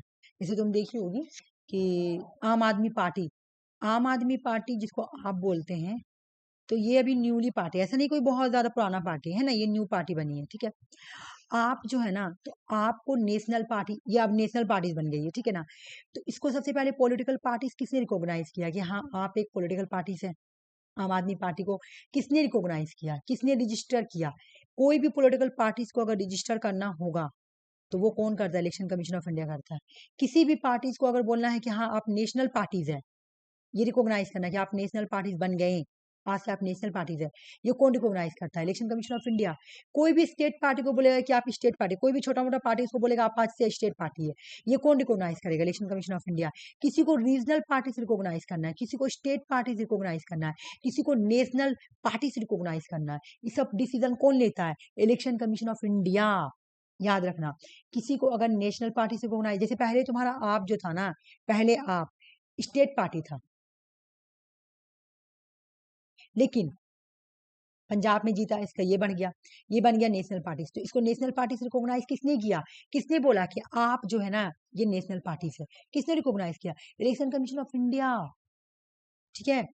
चलो आ जाओ, अलॉट्स सैंबल। सैंबल कौन देता है? जैसे आपका तुम देखी होगी तुम्हारा झाड़ू है, सैंबल।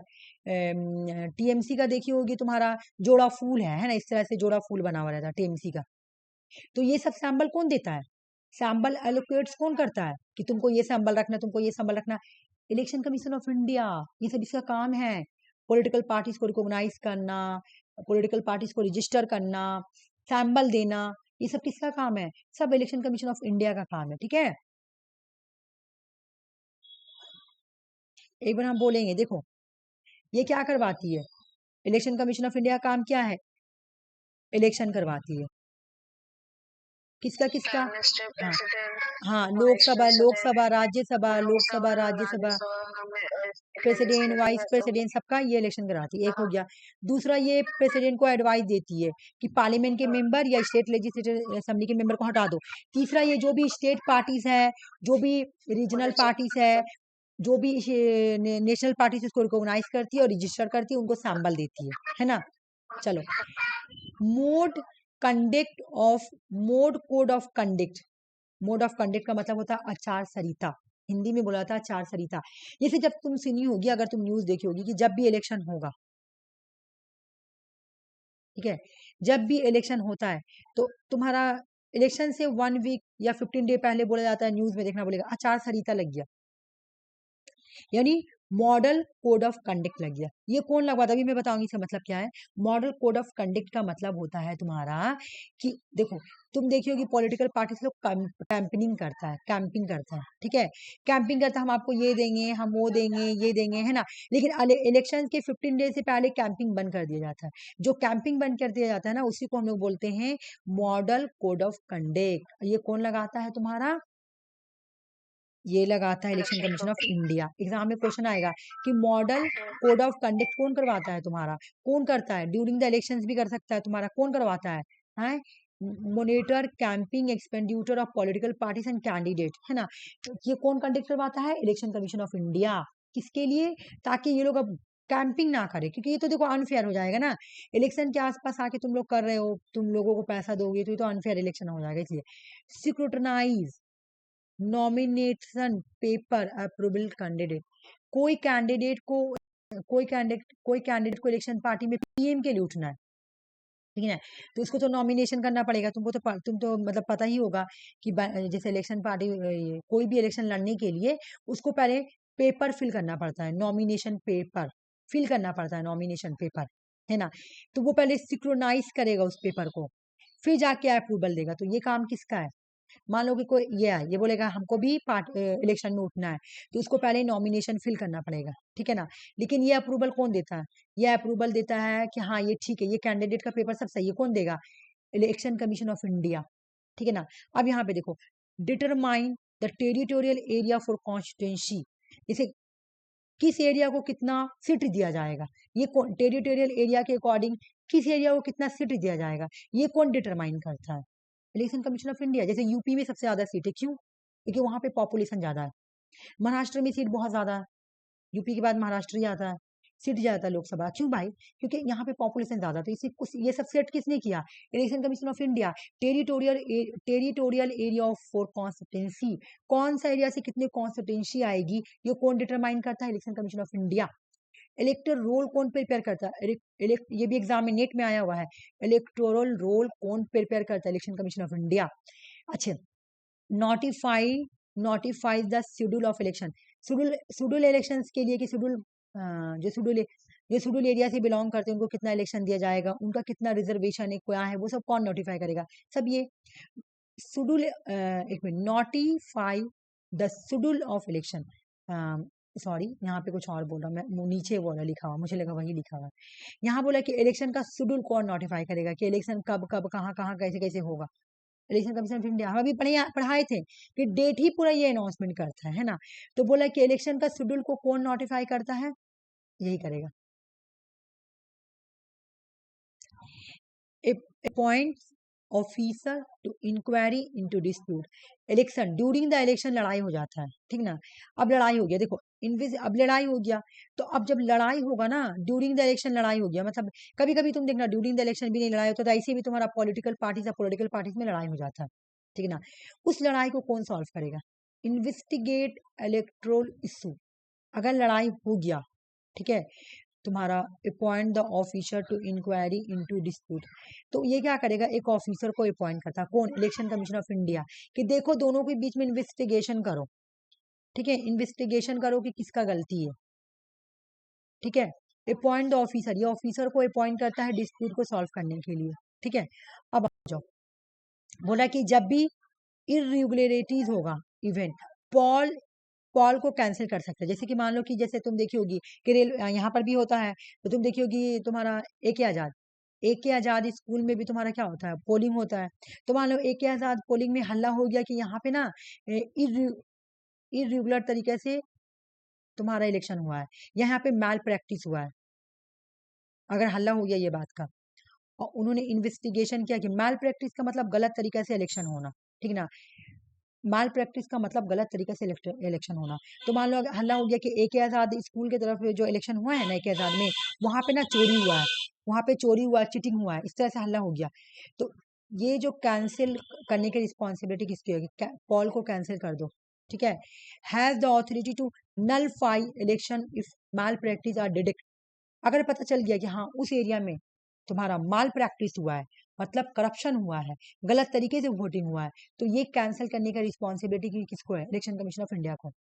Advise the president whether the election they can be held the state and, मतलब कोई स्टेट में प्रेसिडेंट रूल लगा हुआ, मान लो कि कश्मीर में लगा हुआ था, तो कश्मीर में प्रेसिडेंट रूल लगा हुआ है। अब इलेक्शन स्टेट आके इलेक्शन कमीशन से पूछेगी कि सर आप बताइए यहाँ पे इलेक्शन कराना है कि नहीं कराना। ये भी रिस्पॉन्सिबिलिटी किसका? ये प्रेसिडेंट को एडवाइस देगी। एडवाइस द प्रेसिडेंट, प्रेसिडेंट को एडवाइस देगी कि सर जहाँ पे प्रेसिडेंट रूल लगा हुआ है ना, वहां पे इलेक्शन कराना है कि नहीं लगाना है। ये भी एडवाइस कौन देता है? तुम्हारा इलेक्शन कमीशन ऑफ इंडिया देता है, ठीक है। अभी मैं एक बार और दिखा दूंगी, इससे बात समझ में आ जाएगा, दोनों में डिफरेंस देखो क्या है। ये इलेक्शन कमीशन ऑफ इंडिया पढ़ लिए। इलेक्शन कमीशन ऑफ इंडिया के अंदर कितने मेंबर है? तो 3 मेंबर है। एक है तुम्हारा सीईसी है, और एक है तुम्हारा खाली ईसी है। उसका कॉमन फंक्शन दोनों का सेम है, हो गया कंप्लीट। अब यहाँ पे आ जाओ। अब चीफ इलेक्शन कमिश्नर जो मेंबर है ना, उनके फर्क पड़ेंगे। चीफ इलेक्शन कमिश्नर और इलेक्शन कमीशन ये अलग से लिखा हुआ है, दोनों के बीच में कंपेरिजन। ईसी और ईसी तो दो ही हुआ, तीन कैसे हुआ? कैसे 3 हुआ? ये लोग 2 है ना, इलेक्शन कमीशन ऑफ इंडिया, ये लोग 2 है मेंबर। अच्छा तुम नहीं समझी, तुम कंफ्यूज हो गई, रुक जाओ मैं बता रही हूँ। ये पूरा एक body election Commission of India, रुक जाओ मैं बता दे रही हूँ, रुक जाओ। देखो, election commission commission of India, ये पूरा है। अब इसके अंदर 3 मेंबर आएगी।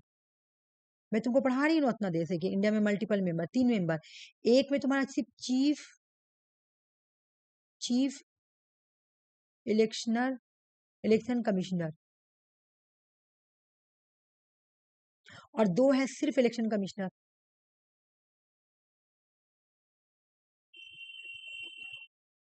आया समझ में?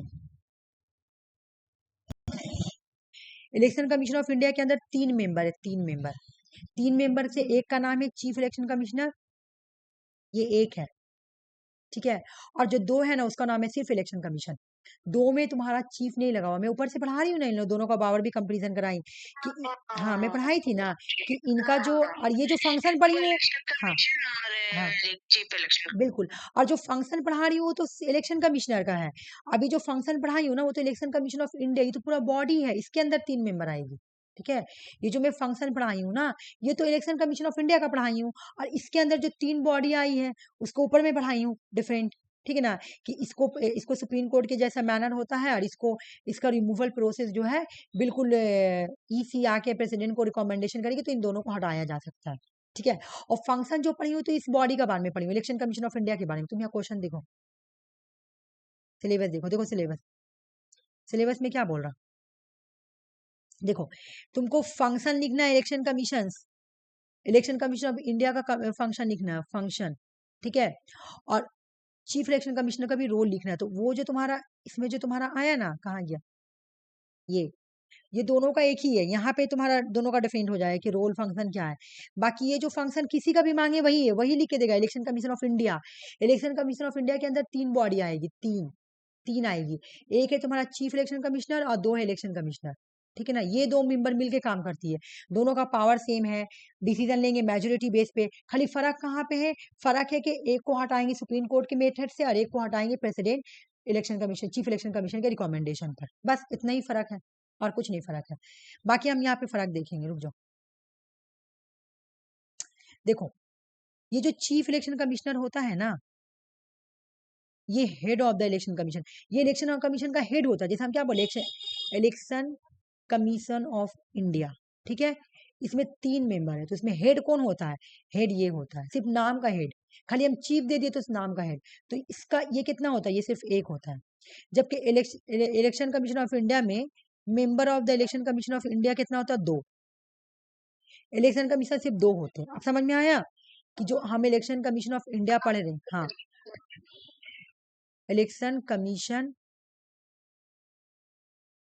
ऑफ इंडिया, इसमें 3 मेंबर है, एक हेड है जिसका नाम है चीफ इलेक्शन कमिश्नर, और 2 जो है उसका नीचे है जिसका नाम है इलेक्शन कमीशन, ठीक है ना। Appoint by the President on the recommendation of the committee, selection committee. Appoint कैसे किया जाता है? अपॉइंट कौन करता है? प्रेसिडेंट करता है। किसके रिकमेंडेशन पे? कमेटी के रिकमेंडेशन पे। बिल्कुल सेम है इसका भी, बिल्कुल सेम है। किसके जैसा सेम है? चीफ इलेक्शन कमिश्नर के जैसा इसका भी सेम है, ठीक है ना। 6 ईयर टर्म है और 65 ईयर तक आप रिटायरमेंट हो सकते हैं, बिल्कुल सेम है। हाँ, रिमूवल प्रोसेस अलग है। Can be remove by the impeachment like supreme Court के जज, लेकिन can be remove by the President on the recommendation of the Chief Election commission. ये दोनों डिफरेंट है ना। इसको सुप्रीम कोर्ट के मैनर जैसे हटाएंगे, इसको रिकमेंडेशन करेगा चीफ इलेक्शन कमीशन, तो हटा देंगे। इक्वल वोटिंग पावर है, बिल्कुल दोनों को पावर इक्वल है, दोनों का पावर इक्वल है। इसको ये नहीं कि ये हेड है तो ये ओवर राइडिंग कर सकता है, बिल्कुल भी नहीं, नो ओवर राइडिंग। ये नहीं बोल सकता है कि अगर ये लोग तीनों मिलकर कोई डिसीजन ले रहा, तो ये नहीं बोल सकता है कि मेरा नाम चीफ है तो मेरा डिसीजन ज्यादा बड़ा रहेगा, ठीक है। अगर तुमको नहीं समझ में आ रहा तो मैं तुम्हारा कल इससे रिलेटिव क्वेश्चन लेके चलाऊंगी, ठीक है। डिसीजन मेकिंग, डिसीजन कैसे लिया जाएगा? मेजोरिटी वोट पे, ठीक है ना। इक्वल पार्टिसिपेशन रहेगा, 3 मेंबर है, ठीक है ना। अब ऐसा नहीं कि एक चीफ है तो उसको देंगे, नहीं, जो जहां मेजोरिटी बनेगा वैसे डिसीजन बनेगा। स्टेटस क्या है? बिल्कुल इक्वल, इक्वल कॉन्स्टिट्यूशनल स्टेटस दिया हुआ है, बिल्कुल इलेक्शन कमीशन ऑफ इंडिया के जैसे। जो इलेक्शन कमीशन है ना, और चीफ इलेक्शन कमिश्नर, ये दोनों का पावर सेम है, ठीक है ना। तो जो सीईसी और ईसी, दोनों का पावर सेम है, दोनों का स्टेटस सेम है, इक्वल सीईसी। यहाँ बोला कि ये यहाँ पे बोल रहा ना ईसीसी बिल्कुल ईसी का जैसा है, और यहाँ पे बोल रहा कि जो सीईसी जो है ना वो बिल्कुल ईसी के जैसा है, ठीक है। लीड द कमीशन रिप्रेजेंटेटिव, ये छोड़ दो, ये छोड़ दो, ये उतना इंपॉर्टेंट नहीं है, ठीक है। देखो समझ में तुमको नहीं आया तो मैं एक बार बता दे रही हूँ। जो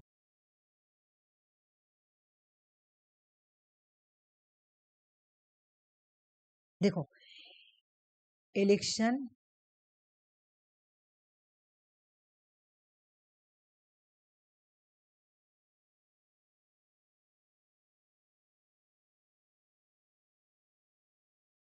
इंडिया है, तो इलेक्शन कमीशन ऑफ इंडिया में टोटल कितने मेंबर हैं? टोटल 3 मेंबर है, ठीक ना। टोटल में हाँ टोटल मेंबर 3 है, जिसमें से तुम्हारा एक को हेड बनाया गया है कि तुमको बोला गया चीफ इलेक्शन कमिश्नर, और दो को क्या बोला गया? चीफ इलेक्शन कमिश्नर बोला गया।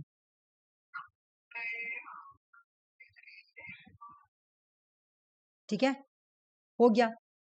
दोनों में डिफरेंस क्या है? डिफरेंस बस इतना है कि इसको सुप्रीम कोर्ट के रिमूवल हटाया जाता है। हाँ हाँ बिल्कुल, ECC, ठीक है। हाँ एक जगह और डिफरेंट है जो कि मैं पढ़ा रही हूँ, रुको नीचे। किसको ट्यूनर ऑफ सिक्योरिटी मिली हुई? ट्यूनर ऑफ सिक्योरिटी किसको मिली हुई? मैं ये बताना चाह रही हूँ। देखो सिक्योरिटी ऑफ ट्यूनर किसको मिली हुई है? चीफ इलेक्शन कमिश्नर को। क्यों? इसको रिमूवल प्रोसेस है ना, Chief Election Commissioner can only remove by the same manner as the जज ऑफ द सुप्रीम कोर्ट। इसको सुप्रीम कोर्ट के जज के जैसा बिल्कुल हटाएंगे, मतलब पार्लियामेंट जब इम्पीचमेंट करेगी ना तभी हटा सकते हैं। तो इसको सिक्योरिटी मिला हुआ है, इसको कोई भी नहीं हटा सकता है। चीफ इलेक्शन कमिश्नर को सिक्योरिटी ऑफ ट्यूनर मिली हुई, इसको कोई भी नहीं हटा सकता है, जब चाहेगा तब नहीं। लेकिन इलेक्शन कमीशन ऑफ इंडिया को सिक्योरिटी ऑफ टैनर नहीं मिली हुई है, ये प्लेजर ऑफ द प्रेसिडेंट है ना। Other election commission can be remove only recommendation of the Election commission. इसको प्रेसिडेंट हटा सकता है, एक तरीके से प्लेजर ऑफ प्रेसिडेंट है। और इसको जहां election commission chief Election commission जहां पे रिकमेंडेशन की कि सर हटा दीजिए, रिकमेंडेशन की कि सर हटा दीजिए, किसको? प्रेसिडेंट को रिकमेंडेशन की कि सर हटा दीजिए, तो प्रेसिडेंट उसको हटा देगा।